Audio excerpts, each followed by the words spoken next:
Nafsu itu benar-benar dilatih. Maka masyhur dalam cerita ada orang perang sama Ali radhiyallahu anhu. Ketika perang ini sangat semangat. Tapi ketika orang itu meludahi dan Sayyidina Ali ini tersinggung karena diludahi, Sayyidina Ali langsung angkat tangan. Sudah perangnya nggak usah diteruskan. Karena saya marah sama kamu sekarang demi nafsu karena kamu meludahi saya. Padahal saya tadi motifnya demi Allah dan Rasul. Jadi sangat tipis bedanya kita emosi karena diri kita dan emosi karena Allah dan Rasul. Sehingga ketika diludahin ini terus beliau mikir jangan-jangan perang saya karena saya diludahin. Nah yang hilang dari peradaban modern adalah Allah itu tidak begitu hadir di hati kita. Saya sering cerita di mana-mana, teks hadis itu sebenarnya berbunyi gini, ini hadis sahih. Mangka na yu'minu billahi wal yaumil akhir fal yukrim jarohu. Ada yang fal yukrim jarohu doifahu, ada yang fal yakul khairan aw yasmut. Siapa yang iman dengan Allah dan Rasul maka harus memuliakan tetangganya, memuliakan tamunya. Dulu itu ada seorang ulama dipanggil anak muda, dibully dari sekarang. Wahai kiai, datang ke rumah saya. Datang kiai itu. Setelah sampai ke rumah orang itu, silakan kiai kembali ke rumahnya. Saya tidak butuh kiai. Kiai itu dengan riang kembali. Setelah di rumah dipanggil lagi. Pak Yai, silakan datang ke rumah saya. Datang lagi. Ya senyum-senyum kiainya santai. Wah nggak jadi butuh Pak Yai. Silakan kembali lagi. Sampai 3 kali.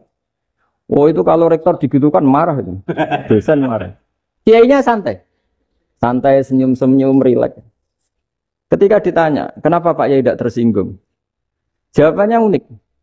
Anak muda, saya ini senang sekali nuruti perintah Allah, disuruh menghormati tetangga. Sehingga ketika Anda manggil, ya saya datang. Ketika Anda nyuruh pulang, ya saya pulang. Saya senang sekali nyenangkan tonggo. Dan itu perintah Allah, jadi tidak ada hubungannya dengan kamu. Wah, pemudanya nangis minta dimaafin. Kalau kita kan enggak, kita ini dosen, kiai, mungkin kita doktor, mungkin kita profesor. Tapi kita ini sering didikte oleh orang bodoh. Kalau orang bodoh itu jengkel, lo kita ya jengkel. Lo kamu jengkel, dijengkelkan orang bodoh itu namanya terdikte. Itu bodoh apa pinter? Oh itu tidak pinter sama sekali. Kalau betul-betul kamu pinter hanya bisa didikte oleh Allah Subhanahu wa ta'ala. Jadi antara hukum Allah apa? Wa ahsin man asa'a ilaika. Berbuatlah baik sama orang yang berbuat buruk sama Anda. Itu dikteannya Allah. Kalau dikteannya orang-orang bodoh kayak dimangkel ben mangkel, terus kamu mangkel. Itu bodoh apa pinter? Nah, problem kita kekinian adalah wong pinter, wong bodoh itu podo-podo bisa didikte oleh sekelilingnya. Terus karuan wataknya perempuan seperti itu, wataknya anak-anak seperti itu, kita didikte. Anak-anak jengkelin kita mangkel, berarti kita didikte oleh orang bodoh. Makanya agama itu unik, kadang ngendikan wa ahsin man asa'a ilaika, kadang wasil man qata'aka, sambunglah orang yang memutus kamu. Karena dengan demikian kita hanya didikte oleh Allah Subhanahu wa ta'ala, bukan didikte oleh hukum sosial. Cara Jawane nak ngapiki tangga sing apik akeh tunggale. Berbuat baik sama yang berbuat baik pada kita itu mbok orang fasik ya seperti itu, maling ya seperti itu, sama. Tapi kalau berbuat baik sama orang yang berbuat jelek sama kamu itu baru luar biasa. Dan memang teksnya hadis wa ahsin man asa'a ilaika. Berbuat baiklah sama orang berbuat buruk sama kamu. Jadi enggak boleh orang didikte. Makanya ngaji di sini diantaranya saya akan cerita dalam sebuah hadis sahih, dalam hadis hasan yang diriwayatkan Imam Tirmidzi ada kalimat dari Rasulullah SAW. Dawe Nabi la takunu imma'atan taquluna in ahsanan nasu ahsanna wa in zalamu zalamna walakin watti'u anfusakum in ahsanan nasu an tuhsinu wa in asa'u alla tazlimu. Kamu jangan jadi orang yang mudah diombang-ambingkan oleh orang sekeliling kamu, yaitu kamu mengatakan jika orang baik ke saya akan baik, jika orang buruk ke saya juga akan membalas buruk. Itu namanya Anda didikte. Tapi berkomitmenlah kamu akan berbuat baik meskipun orang lain berbuat buruk. Nah sekarang logika sosialnya begini. Kalau di Indonesia itu ada 1000 kiai, ada 1000 profesor yang ingin membenahi Indonesia. Rata-rata orang awam itu semau gue. Terus mereka mendikte kita. perilakunya nggak simpatik, perilakunya jengkelin. Terus 1000 profesor ini ikut jengkel. Itu kira-kira jadi solusi apa goblok bareng? Sama 1000 kiai ini ikut jengkel. Ini jadi solusi apa goblok bareng? Goblok bareng. Nah problem sekarang kita ini biasa didikte orang bodoh. Nah makanya ciri khas orang muslim itu kata Nabi mangkana yu'minu billahi wal yaumil akhir. Jadi baik tetangga karena perintahnya Allah dan Rasul. Pentingnya apa? Bedanya karena berbuat baik ini perintahnya Allah, mbok tonggo apik lah kita tetap apik karena perintahnya Allah dan Rasul. Begitu juga dengan hubungan dengan istri, dengan anak. Mbok bojomu lagi cerewet lah kita tetap apik. Karena dengan cara itu kita hanya tunduk kepada Allah dan Rasul. Tapi kalau kamu istri saya kalau baik ya saya baik, kalau enggak ya enggak. Berarti Anda didikte oleh perilakunya dia. Itu latihan, ya kalau dalam bahasa pondok, latihan jadi wali itu yang paling berat. Nabi itu kalau sama orang munafik itu sabarnya Masya Allah. Padahal Nabi berso kalau orang itu orang munafik. Karena dengan cara seperti itu, bahwa kebaikan Nabi pada seseorang itu atas perintahnya Allah dan Rasul, bukan atas nama servis. Kalau Nabi hanya baik kepada Abu Bakar, itu mungkin orang bilang, wis aduh nih Abu Bakar baik sama Nabi. Tapi kalau Nabi baik sama orang munafik, Abdullah bin Ubay bin Salul, itu kalau nggak perintahnya Allah dan Rasul itu nggak bisa. Nah ini cobalah berlatih seperti itu, sehingga kita tidak mudah didikte. Ya saya ulang lagi nggak mudah apa? Didikte. Ini ngaji itu harus objektif. Objektif itu jujur. Jadi bisa saja korbannya ayah saya, bisa rektornya, bisa semuanya. Tapi korban dengan makna yang bagus.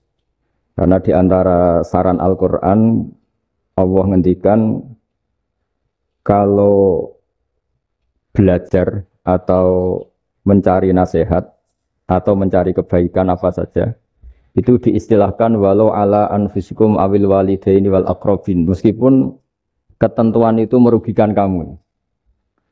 Jadi ketentuan apapun yang merugikan kita harus tetap kaji meskipun itu tidak menguntungkan kita. Karena banyak problem, mulai dulu sebenarnya problem itu orang yang wakam da'in yadda'i annahu da'a ilallah tapi hakikatnya yad'u ila nafsi. Jadi banyak da'i yang mengklaim dirinya mengajak ke Allah dan Rasul tapi sebetulnya hakikatnya mengajak ke kelompoknya sendiri. Saya ini termasuk kiai yang masih orisinil. Artinya orisinil gini, suatu saat atau kapan saja saya kok sudah tidak laku jadi kiai, asal Islam jalan tetap senang, karena nggak penting yang populer saya apa enggak itu tidak penting, yang penting agama ini tetap jalan. Sama negara ini harus jalan siapapun presidennya. Nah ini penting saya utarakan karena perbedaan antara nafsu dan komitmen beragama itu tipis sekali. Sehingga dulu pernah ada cerita ini bukti keadilan Rasulullah SAW. Nah suatu saat Nabi itu ngaji, yang ngaji seperti ini. Terus ada pemuda dengan cueknya ngelewati masjid yang sedang dipakai Nabi ngaji. Singkat cerita semuanya ngomel ya, bergumam. Celaka betul pemuda itu, ada Nabi ngaji kok tidak ikut ya. Tapi Nabi secara besar hati ngendikan, ini ada di beberapa kitab di Fadhailul Kasbi, keutamaan kerja. Kata Nabi, pemuda itu mau mencangkul di lahannya. Jika dia mencari nafkah untuk keluarganya, untuk kebaikannya, maka itu bagian dari ajaranku. Jadi Nabi berbesar hati bahwa kerja seperti itu bagian dari ajarannya. Jadi tidak harus datang ke majelis ngaji. Dan bisa saja yang sedang hadir itu ya, orang yang hindari istrinya minta belanja, dari ngaji terus benar dituntut belanja kan gitu. Mungkin anak-anak UMM yang kesini daripada tengok-tengok yang Malang bosan jalan-jalan ke Rembang. Jadi nggak mesti benar juga niatnya gitu. Nah kemudian yang perlu dicatat, kenapa kita menjadi enjoy dengan Islam? Islam itu adalah agama yang tidak didikte oleh materi. Jadi kalau Anda ingin makan enak, mungkin kalau pikiran kebanyakan orang, anak-anak muda yang milenial, yang gaul, ingin makan enak ya makan yang disukai. Misalnya sate atau bakso Malang atau apa. Kalau orang-orang yang jadi wali gak gitu cara berpikir. Ini yang masih orisinil. Ditanya, ini dunia baru kesulitan makanan, baru resesi. Cara makan enak gimana? Jawabannya lucu. Ya gampang, idamuhu alju. Idam itu lauk. Kalau kamu ingin makan lauknya paling enak apa? Alju. Kamu harus lapar banget. Sampai kalau puasa itu melihat tempe itu wah luar biasa. Tapi kalau kamu nggak puasa, air putih itu nggak menantang. Tapi kalau puasa, tempe air putih itu menarik dan Anda tetap lahap. Apa? Karena lauk terbaik adalah alju, yaitu lapar. Lah tapi kita ini enggak, kita ini kayak orang bodoh. Kayak orang bodoh tadi, profesornya makan nyaman ya kalau sesuai selera. Nah itu kan sama dengan anak-anak ABG. Anak ABG itu makan lahap ya kalau yang disukai. Lalu bedanya apa ABG sama profesor? Kalau cara berpikir masih sama kan itu. Kiainya juga gitu. Kiai makan enak kalau yang disukai, kalau enggak. Lalu bedanya apa kiai sama orang awam? Orang awam juga gitu, makan lahap ya kalau yang disukai. Nah ternyata perilaku kita ini yang pintar sama yang bodoh sama mas. Kalau kamu ingin berkasta lebih baik, itu cara makan enak itu apa? Idamuhu al-jur. Lauk terbaik adalah karena kita sangat lapar. Makanya masyhur dalam cerita-cerita tarikh sirah nabawiyah. Nabi diberi hadiah, beberapa hadiah. Di antaranya ada yang diterima, ada yang enggak. Termasuk yang dikembalikan itu dokter. Ada seorang raja memberi hadiah Nabi dokter Tobit. Itu sama Nabi dikembalikan. Karena dokter ini sudah lama kumpul Nabi itu nggak pernah sakit. Akhirnya dokter ini putus asa, ini nggak perlu diobatin. Ketika ditanya, kenapa ya Rasulullah engkau tidak pernah sakit? Karena kita ini kaum, kita ini komunitas masyarakat yang tidak akan makan kecuali lapar. Dan kalau sudah makan, berhenti sebelum kenyang. Jadi sederhana sekali pengobatan zaman itu. Sebagian besar penyakit itu pasti disebabkan kita ceroboh dalam hal makan. Sudah ngerti kalau durian masalah, kalau makan durian enggak kehitung gitu. Apalagi kalau gratisan itu tambah banyak. Gitu. Pola tidur juga gitu, kata Nabi. Dan kita tidak tidur kalau tidak sangat ngantuk. Nah, itu namanya orang-orang soleh yang sudah ada didikte materi. Kalau yang didikte materi kan bisa tidur nyenyak kalau kasurnya enak, AC gini-gini. Sebenarnya enggak, tidur enak itu ya kalau sangat ngantuk. Mbok di gudang, mbok di bis, kalau sangat ngantuk ya semuanya ya enak. Sama, mbok lapar, mbok hanya tempe, tapi kalau sangat lapar itu ya enak. Ya ini ilmu yang mulai hilang, ilmu-ilmu yang mulai hilang. Nah ini pentingnya ngaji ya. Jadi akhirnya ulama-ulama Indonesia itu dipakai rujukan. Jadi mulai Mbah Hasyim, Mbah Ahmad Dahlan sampai era buyut-buyut itu masih orang alim. Lama-lama yang di Indonesia ini orang-orang yang bodoh. Sehingga orang Jawa kalau ke sana dibully, ya Jawa tak kulul khaya. Orang Jawa itu penggaweannya itu mangan ulo, makan ular. Karena belut itu kalau di kamus itu persis ular. Dulu itu kan kamus tidak full color. Gara-gara gak full color, gambar belut sama ular itu sama. Belut itu belut sama ular kalau nggak full color gambarnya sama apa enggak? Sama. Terus orang Jawa itu kan masih banyak yang makan bajing tupai. Bajing kalau digambar tidak full color sama dengan tikus. Gambar yang tidak warna hitam putih. Sehingga kita ini dibully pemakan tikus dan pemakan ular. Karena belut itu persis ular kalau digambar yang tidak full color. Sampai datang Syekhona Khalil, datang ulama. Ngarang kitab ya judulnya Al-Belut. Karena enggak terima bangsanya dinyek makan apa? Ular. Terus karang. Wal belut hayawanun bakhriyun terus ya isu fi kadza wa kadza. Itu beda dengan al-hayyah.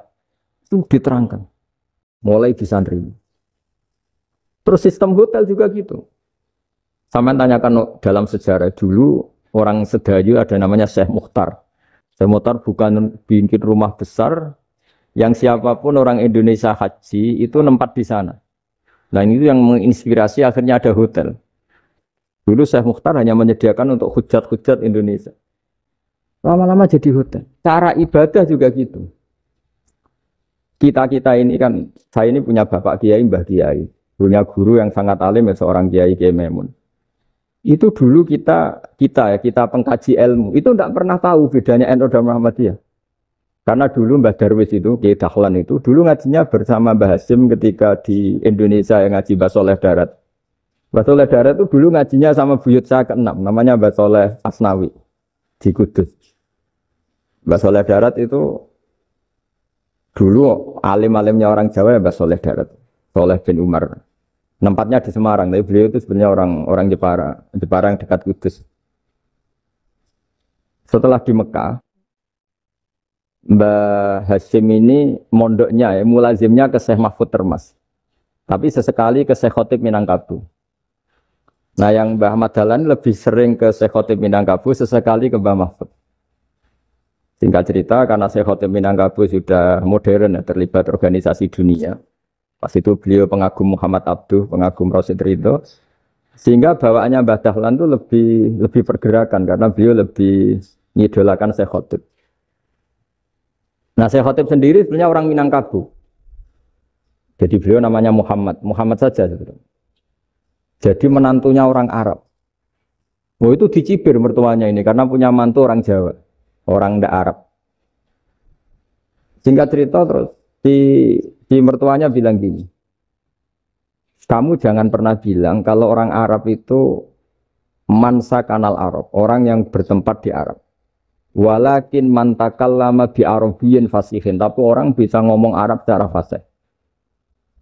Singkat cerita, kalau kamu tidak percaya, nanti suatu saat menantu saya kalau Jumatan, tidak usah kamu kasih tahu, langsung suruh jadi khotib. Tidak usah kamu kasih tahu, syaratnya tidak usah kamu kasih tahu. Kalau sekarang kan enggak.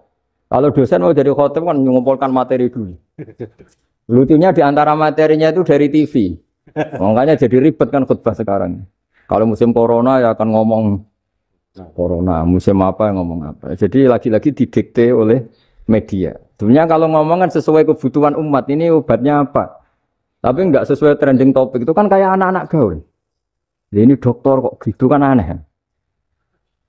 Singkat cerita si khotib ini enggak dikasih tahu, Syekh Muhammad tadi enggak dikasih tahu, langsung disuruh khutbah.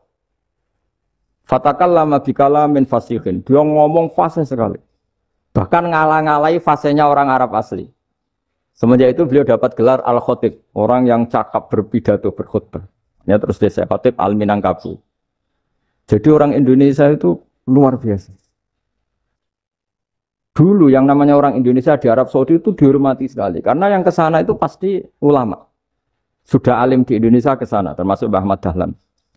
Mbah Hasyim dulu karena sama-sama muridnya Mbah Soleh Darat. Lama-lama yang ke sana itu TKI TKW itu ya mulai agak dibully. Dulu Syekh Nawawi di antara ijtihad yang dihormati itu beliau mengkritik nyuwun sewu orang yang kan orang biasanya normalnya kan muji orang mati syahid. Hebat orang mati syahid itu hebat gini. Oke, kita sepakat orang mati syahid itu hebat. Tapi kata Imam Nawawi dengan syarat niatnya itu li'ila'i kalimatillah dan itu bawaan takdir. Saya ulang lagi, itu bawaan takdir, harus mati di medan perang. Tapi tidak boleh seseorang ini niat perang tapi niatnya supaya syahid. Karena kalau begitu berarti dia berniat supaya menjadi maktulal kafir, orang yang dibunuh orang kafir. Kedua, dengan dia mati berarti pasukan Islam berkurang. Berarti dia ingin pasukan berkurang, hanya ambisinya dia ingin langsung ke surga. Misalnya pasukan orang Islam itu 10, orang kafir 10. Kalau kamu ingin syahid berarti mati 1 kan, tinggal 9 kan. Nah kalau yang seperti itu 10 kan mati semua. Gara-gara ingin syahid akhirnya perangi rapati tenanan, benang mati, benang mlebu. Kata Syekh Nawawi, ya enggak. Kalau kamu perang sama orang kafir ya niat menang.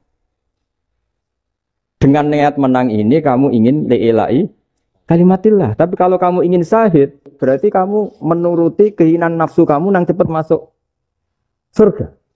Itu orang Arab kagumnya bukan main. Karena di mana-mana orang itu dinilai dari niatnya. Paham ini ya?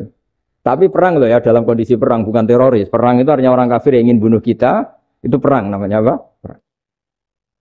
Dulu orang cerita syahid itu hanya pokoknya syahid itu hebat, pokoknya syahid itu hebat.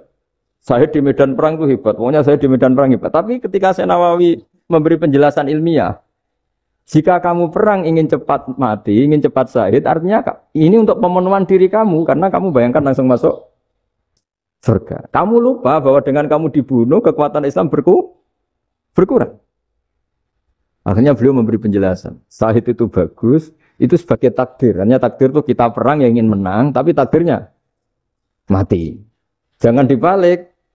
Oleh perang rapati tenanan benang mati namun itu yang pertama, terus ulama yang pertama memberi penjelasan itu Syekh Nawawi.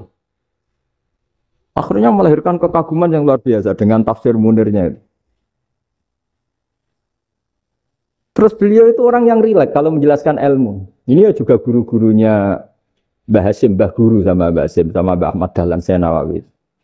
Jadi dulu yang alim di Arab itu ada Syekh Nawawi, ada Syekh Khotib Minangkabau, ada Syekh Bakir Jogja, ada Syekh Mahfud Termas. Itu orang Indonesia banyak sekali yang alim. Bahkan di antaranya yang dikagumi Al-Azhar itu juga orang Indonesia, nama Syekh Abdul Manan, itu mbahnya Syekh Mahfud Termas. Itu pertama ada duta besar Indonesia di Mesir, itu termasuk barokahnya Mbak Abdul Manan tadi, itu juga orang Indonesia. Jadi pemahaman ulama Indonesia itu khas. Termasuk ketika memaknai apa? Syahid. Ketika memaknai apa? Syahid. Itu unik. Ketika Syekh Nawawi diuji dulu itu yang namanya ulama diuji dulu oleh 100 ulama. Jadi dulu ya ada kompetisi. Imam Bukhari diakui jadi ahli hadis itu diuji oleh mi'atu muhaddisin, 100 orang ahli hadis. Sanad dibolak-balik, matanya dibolak-balik, tapi beliau tetap bisa mengembalikan proporsi sanad itu. Syekh Nawawi pernah diuji gini. Ayul afdol al ulama awis salatin. Keren mana ulama sama raja atau sama orang-orang kaya, sama penguasa? Ya keren ulama. Dibully sama orang. Tapi setahu saya banyak ulama yang antri di rumahnya raja. Tapi saya tidak tahu melihat raja antri di rumahnya ulama. Kan kebanyakan kan mungkin ustadz atau kiai yang antri ngajukan proposal kan enggak. Nah kalau raja kan enggak pati itu, malah enggak usah antri. Kiainya sudah nyambut sebelum datang. Jawabannya lucu Syekh Nawawi itu, dan yang tanya itu langsung diem. Ya karena ulama itu tahu fungsinya uang, sehingga cara nyari sampai seperti itu. Sementara raja-raja itu tidak tahu fungsinya ilmu, makanya tidak pernah sowan ulama. Sehingga jadi ya dianggap enteng saja. Ulama kan tahu fungsinya uang, tahu untuk pondok, tahu masjid. Sementara raja tidak tahu fungsinya ilmu. Jadi itu khas Jawa ya. Khas Jawa, khas Indonesia. Apa-apa yang menurut orang banyak dengan tanda kutip itu buruk atau baik, itu orang Jawa menafsirkan tuh gampang saja. Sehingga semenjak itu Jawa itu dipandang betul. Saya punya kitab namanya Qadhayal Haji wal Umrah. Itu terbitan Hayatul Ulya Arab Saudi, milik Wahabi. Itu diantara fatwa yang dipakai untuk solusi muskilatul haji, problem-problem haji kekinian. Itu fatwanya syekh-syekh yang dari Indonesia. Termasuk Syekh Khotib Minangkabau, Syekh Nawawi Banten, Syekh Bakir Nur Jogja. Misalnya begini, dalam fatwa-fatwa yang menyulitkan kita ya, sampai sekarang jadi perdebatan. Ketika Safa dan Marwah itu dengan batas tertentu, saya ulang lagi dengan batas tertentu. Mau tidak mau atas nama kebutuhan, itu kan butuh perluasan. Karena kalau naik turun itu mudah disepakati ulama. Jadi misalnya gini ya, saya punya tanah seluas ini. Pasti orang akan mengatakan sampai bawah ya tanah saya, sampai atas tanah saya. Itu mujma' alaih, itu disepakati. Sehingga Nabi ngendikan al-Ka'bah min tuhumil ardi ilas sama Ka'batun. Ka'bah sampai ujung bumi, sampai ke aras semuanya Ka'bah. Sehingga ada perdebatan ulama ketika Masjid Haram di tingkat, kemudian yang di atas sholat. Tetap dia menghadap Ka'bah. Tidak harus dulu melihat di bawah, enggak. Karena Ka'bah sampai langit. Sama, tanah Anda kamu tingkat sampai 10, enggak ada tetangga protes. Karena bawah sampai atas tanah Anda. Tapi kalau diperluas, tanah Anda kamu luaskan setengah meter saja atau 3 cm saja, iso geger mbek tonggo. Karena di mana-mana batas itu ya tadi. Kalau atas bawah miliknya, kalau samping enggak. Pertanyaannya, perluasan Mina itu ke samping. perluasannya Matof yang Mas'a itu juga ke samping. Geger kan ulama dunia. Bagaimana hukumnya Mina Jadid? Mina yang diperbarui atau Mina yang diperluas. Itu diantara rujukan baik yang membolehkan maupun yang menentang. Itu ya Syekh Indonesia. Itu orisinal tuh. Saya punya kitab orisinal terbitan Hayatul Ulya. Kira-kira ya kemenaknya Arab Saudi kalau di Indonesia itu. Itu yang dirujuk Dawei Syekh Nawawi, Dawei Syekh Khotib Minangkabau. Karena apa? Ada logika khas Jawa. Misalnya begini. Meskipun saya tidak perlu fatwa Mina Jadid sah apa enggak, memang jadi perkhilafan ulama. Misalnya kampung ini dinamai Mina. Pertanyaannya gini. Tanah yang di samping ini bisa milik Anda apa enggak? Ya bisa kalau dibeli atau dihibahkan. Berarti tanah di samping Anda menjadi milik Anda karena ada proses pengambil alian lewat beli maupun hibah. Nah masalahnya ini negara itu berhak menganeksasi atau memasukkan ini sebagai Mina. Itu ulama Jawa kalau ditanya, alasannya apa? Fa'innal muttasila bisya' hukmu dzalika syai'. Karena yang gantet, yang mutasil itu bisa dihukumi seperti sesuatu itu. Jadi kalau ini Mina, ya yang gantet Mina ini ya bisa dikatakan Mina. Beda dengan membuat Mina, Malang Mina, wah itu tidak bisa, tidak mutasil kan. Itu enteng sekali ulama Jawa. Satu ya tentu karena kebutuhan, tapi asal masih al-muttasilu bihi, yang masih tanah yang masih mutasil. Nah, ketika perluasan mas'ah antara sofa dan marwah kan misalnya ini batas luasnya sofa, ini batas luasnya marwah. Lalu atas nama kebutuhan, sofa marwah itu sampai sini. Sampai agak meluas ke sini. Itu geger Arab Saudi. Wah, ini gimana? Padahal tawaf itu harus antara gunung Sofa dan gunung Marwah.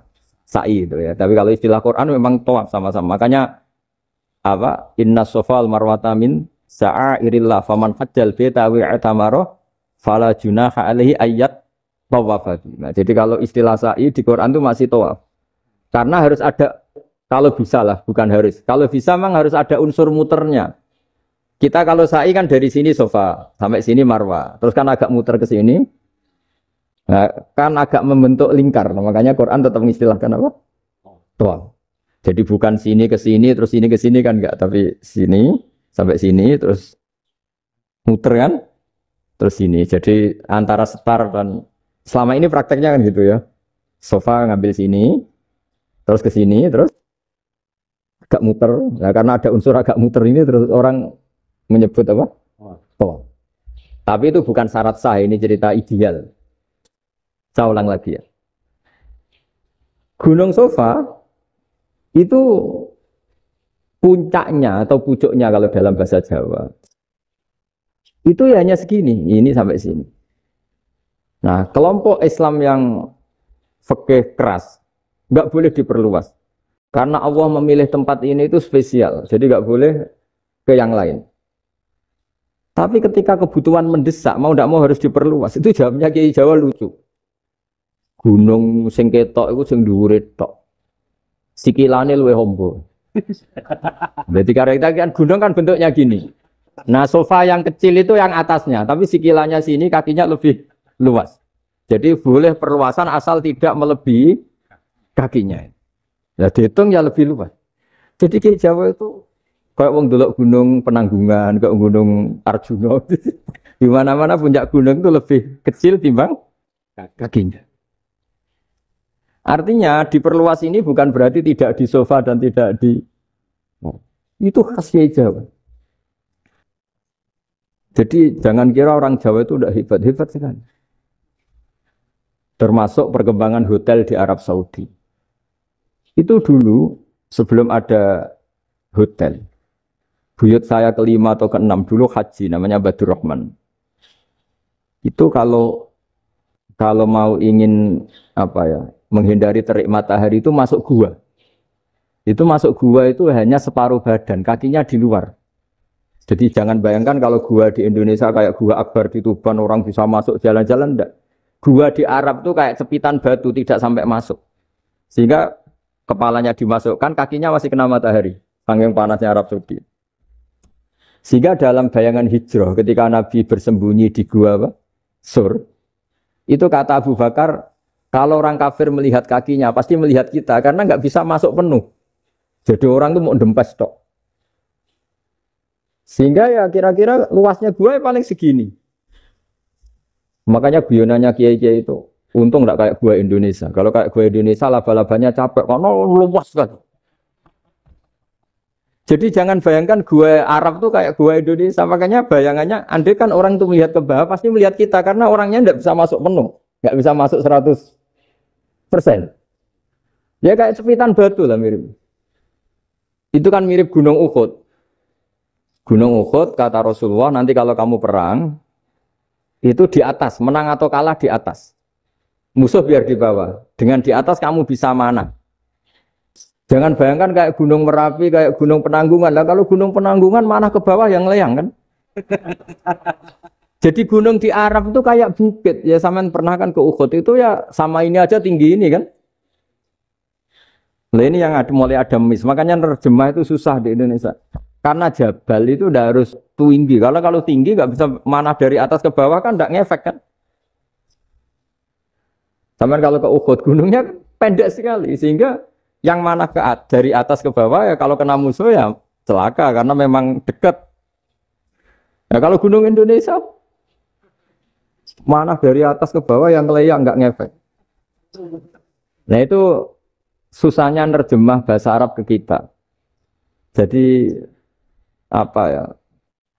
Transkrip itu nggak gampang karena ada pengertian yang beda. Kita kalau bilang gunung itu tinggi sekali. Sampai banyak mahasiswa tersesat ya saking tingginya. Kalau orang naik Uhud gak akan tersesat, wong ketok dari bawah itu. Ndak mau saya mau cerita. Kata Mbah Mun sering cerita. Kenapa wa ma arsalnaka illa rahmatan lil alamin kata Mbah Mun.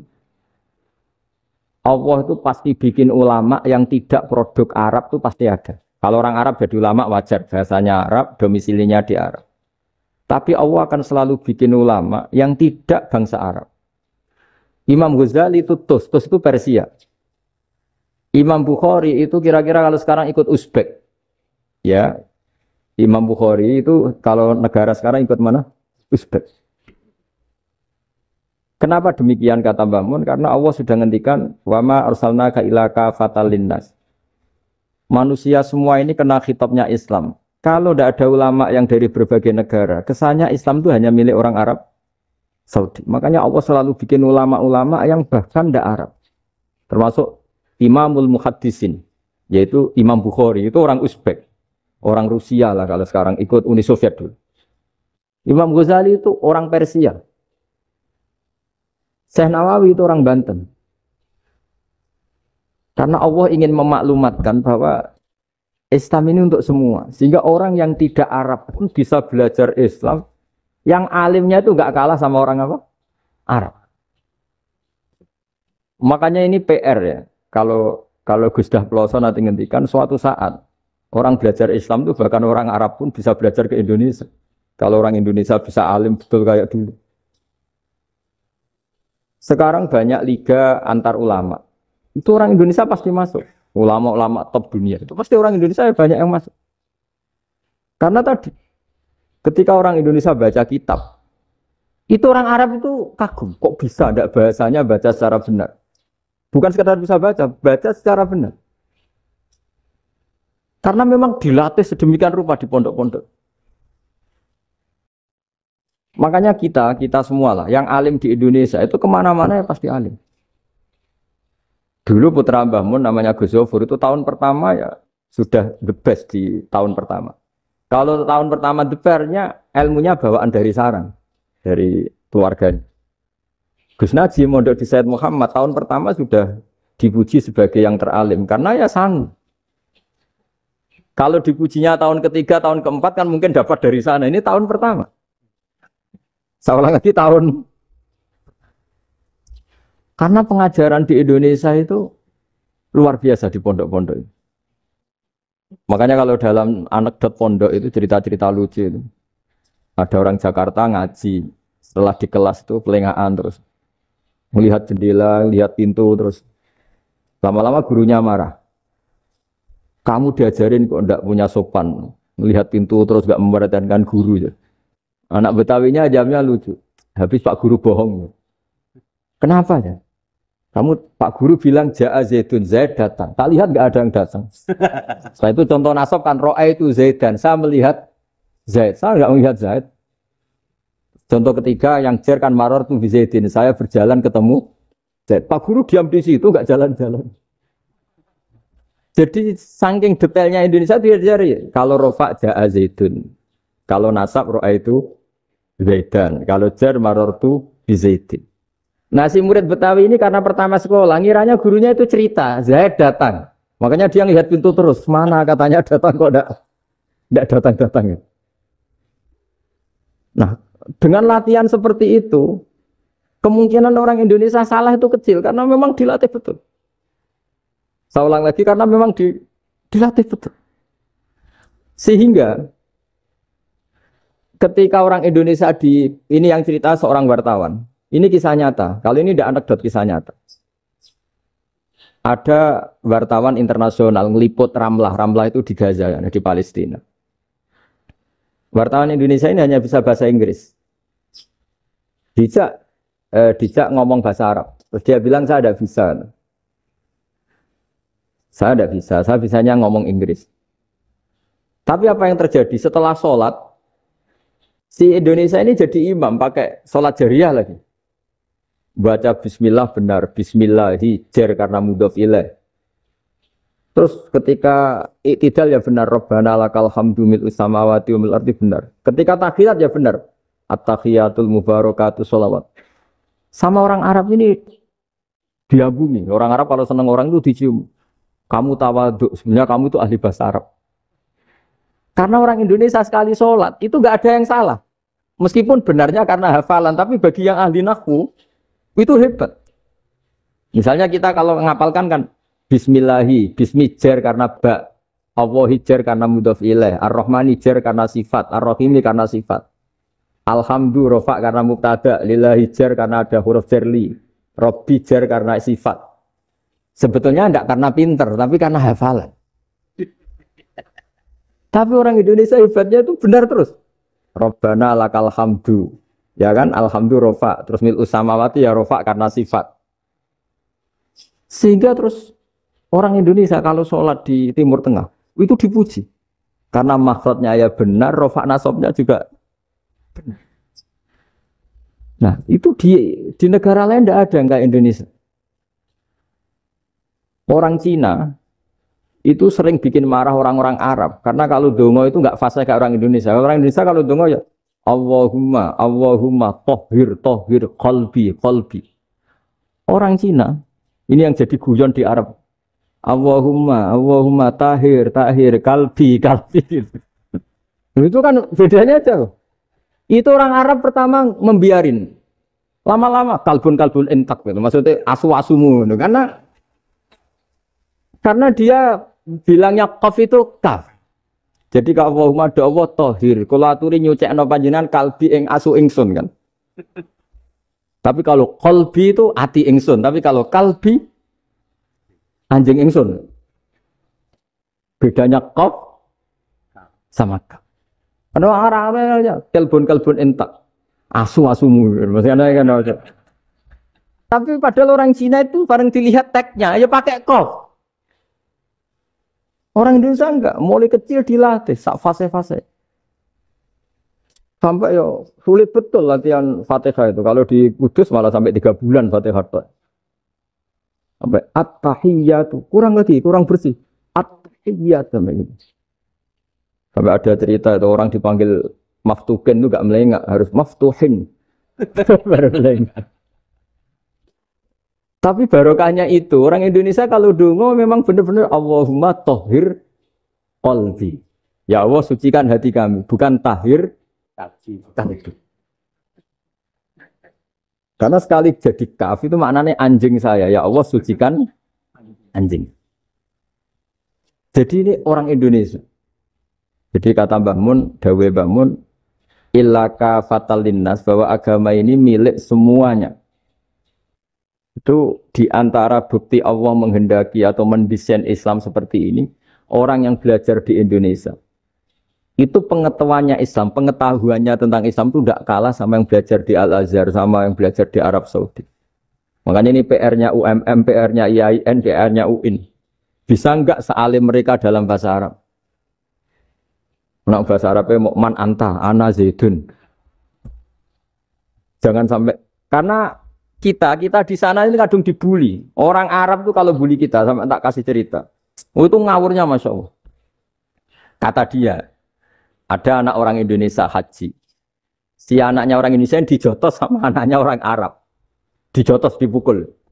Singkat cerita terus si orang Indonesia enggak terima, anaknya yang orang Arab dipukul. Yang balas bapaknya. Orang Arab tanya, lima ada dorobta ibni, kenapa kamu mukul anak saya? Itu orang Indonesia bahasa, wah anakku bisa. Jadi hanya bilang gitu.